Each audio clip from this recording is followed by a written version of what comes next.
জামায়াতের পক্ষ থেকে এই হামলা নিয়ে খুব একটা উচ্চবাচ্য শোনা যাচ্ছে না, আবার ইসলামী আন্দোলন যারা চরমোনাই পীর নামে আমরা যাদেরকে চিনি তারা আবার আনুষ্ঠানিক বিবৃতি দিয়ে এটি জানিয়েছে, মানে এনসিপির সঙ্গে বা এই 11 দলীয় জোটের এটাকে আপনারা স্বতন্ত্রভাবে চলার একটা মানে আমরা পর্যায়ে আছেন কিনা? 11 দলীয় জোট একটা বিবৃতি দিয়েছিল, মানে রাত্রে একটা বিবৃতি দিয়েছে গতকাল রাতেই, হয়তো আপনি খেয়াল করেন নাই।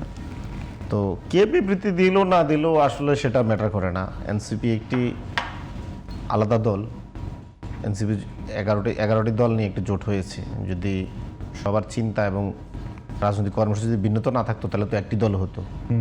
11টি দল মানে 11টি মত, কিছু কমন বিষয় হয়তো আমাদের ঐক্যমত হয়, কিন্তু আমাদের তো আলাদা কর্মসূচি আছে বিধে আমরা 11টি দল। তো এনসিপি তার নিজস্ব কর্মসূচি দিয়ে এগিয়ে যাচ্ছে এবং নিজেদের সক্ষমতায় এনসিপি তার কর্মসূচি করছে। এবং আমরা মনে করি দেশের জনগণই আমাদের মূল শক্তি এবং দেশের জনগণ আমাদের সাথে জড়ো হচ্ছে বিদেই আমাদের উপরে হামলাগুলো হচ্ছে। এবং দেশের জনগণ আমাদের এই কাছে আসতেছে, আমাদের জনপ্রিয়তা বাড়তেছে, আমরা তৃণমূলে পৌঁছাচ্ছি, এই জন্যই তো আমাদের প্রতিরোধ করা হচ্ছে।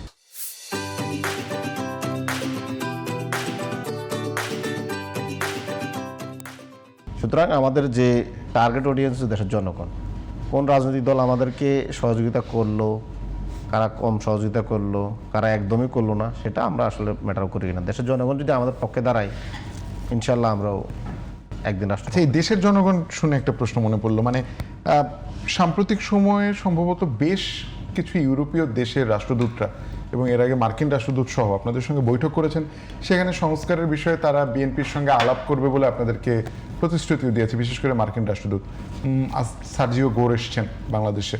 এবং আপনি তো নিশ্চয়ই জানেন রাজনীতিবিদ হিসেবে যে দক্ষিণ এশিয়া বিষয়ক কোনো বিশেষ দূত মার্কিন মানে বিশেষ দূত যখন আসেন তখন এটি রাজনীতি এক ধরনের চাঞ্চল্য তৈরি করে। আপনি কি মনে করেন যে এই যে রাজনীতির এক ধরনের উত্তেজনকর পরিস্থিতি, এর মধ্যে সার্জিও গোরের আসা, আপনাদের সঙ্গে বিভিন্ন রাষ্ট্রদূতের বৈঠক, এগুলো কোনো মানে বিশেষ বার্তা দেয় কিনা? আমাদের যারা বন্ধু রাষ্ট্র আছে, যারা ডেমোক্রেসি, মানবাধিকার এই ধরনের নিয়ে কাজ করে, তারা যদি কিছু বলে অবশ্যই সেটা আমরা পজিটিভলি দেখি। আমরা মনে করি দেশের জনগণ হচ্ছে মূল জিনিস।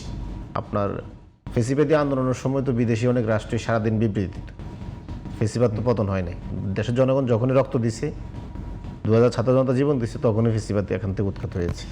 তো এখনও আমরা মনে করি যে বিএনপি যে জিনিসগুলো মানছে না, এগুলো তো তার রাজনৈতিক গোয়ার্তমি। 2023 সালে সে রাষ্ট্র মেরামতের 31 দফা দিয়েছে, 23 সালের ওই 31 দফা এখন আর মানছে না, নিজের প্রতিশ্রুতি মানছে না যেগুলো তার নির্বাচনী ইশতেহার ছিল।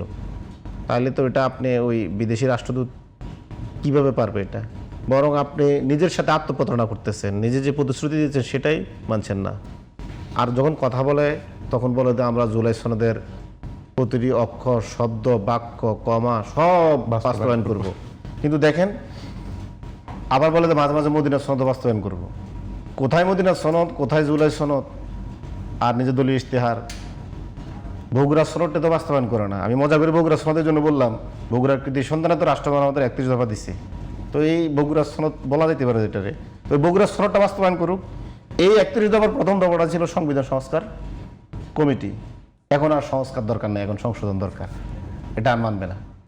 ওই রাষ্ট্র মেরামতের 31 দফার 8 নং দফা ছিল সংবিধিবদ্ধ প্রতিষ্ঠানে, কর্পোরেশনে যোগ্যতার ভিত্তিতে একটা অভিন্ন নীতিমালার ভিত্তিতে চাকরি নিয়োগ দেয় সমস্ত দলীয় কর্মীদেরকে, কিন্তু এখানে এখন পুনর্বাসন করছে, ওইটা আর মানে না, ভায়োলেশন, নিজের কথা নিজে ভায়োলেশন করছে। তাদেরই রাষ্ট্র মেরামতের 31 দফার 9 নং দফায় ছিল স্বাধীন বিচার বিভাগ, সুপ্রিম কোর্ট সচিবের অধ্যাদেশ এবং বিচারপতি নিয়োগ অধ্যাদেশ, ওই নিজেদের এই ধারাটাও ভায়োলেশন করেছে। তারপরে আসেন স্থানীয় সরকার নিয়ে তাদের 20 নং যে দফাটা, এখানে কখনোই অনির্বাচিত কাউকে সহ্য করবে না, এখানে সকল দলীয় লোকদেরকে এখন পুনর্বাসন করা হচ্ছে। তো আমরা তো মাঝে মাঝে বলি যে ভাই মদিনার সনদ, জুলাই সনদ বাদ দিয়ে আপনাদের বগুড়ার সনদটা বাস্তবায়ন করেন। বগুড়ার কৃতি সন্তানের মুখ দিয়ে যে রাষ্ট্র মেরামতের 31 দফা আপনারা বলেন, তারেক রহমানের 31 দফা এবং সারা পৃথিবীকে জানিয়ে আপনারা 100 দফা ঘোষণা করছেন, এর থেকে সরবেন না, তো এটাই বাস্তবায়ন করেন। আমরা একটু এটা দেখতে চাই, কতদিন লাগবে এটা। আচ্ছা,